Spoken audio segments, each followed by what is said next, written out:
¿Qué piensas de la poesía sin rima en canciones de rock? Ya lo he dicho, tengo un problema con las letras, sobre todo en el rock en español. Eh, Son muy malas. Yo creo que hay que rimar, yo creo que hay que seguir el metro, yo creo que hay que seguir el ritmo. Yo creo que no encuentras ese tipo de desprecio al lenguaje en la música en inglés. ¿Pero por qué? Porque una persona como Neil Peart, ve a preguntarle, vea su biografía.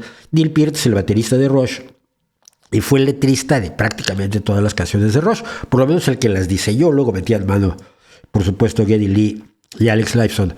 Pero Neil Peart traía desde pequeño un diccionario de rimas en el bolsillo. Porque antes había diccionario de rimas. Hoy tienes internet, chicos. Si no encuentras una rima para amar que no sea el mar, pues tienes un problema. Aprende a buscar en internet.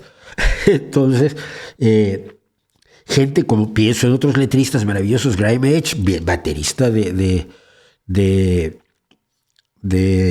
Moody Blues y gran poeta, que hacía poesía, que estudiaba la poesía con la misma pasión con la que se estudian los elementos de la música y los intervalos y los ritmos y los cambios de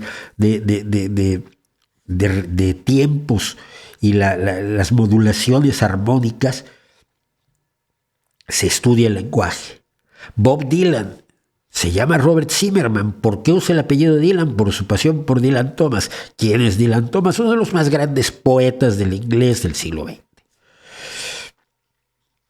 Y los músicos de rock en español en general, sobre todo en México, que conozco a muchos, no tienen esa pasión por el lenguaje que tienen los de otros lugares, porque además los franceses también son espectaculares en ese sentido. Y los pocos que tienen una clara experiencia por el lenguaje, los tienes allí: Jaime López, José Cruz. José Cruz daba clases de poesía en la escuela de escritores, no sé si todavía las de, que está pues muy mal de su problema muscular, pero Jaime López siempre fue alguien preocupado por el idioma, cosa que se ve muy bien en una canción como Chilanga Banda.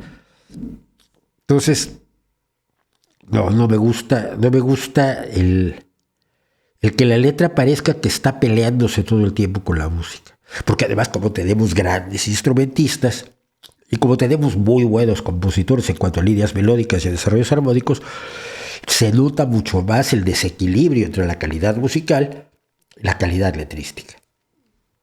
Ya lo he dicho muchas veces, se van a volver a bajar conmigo.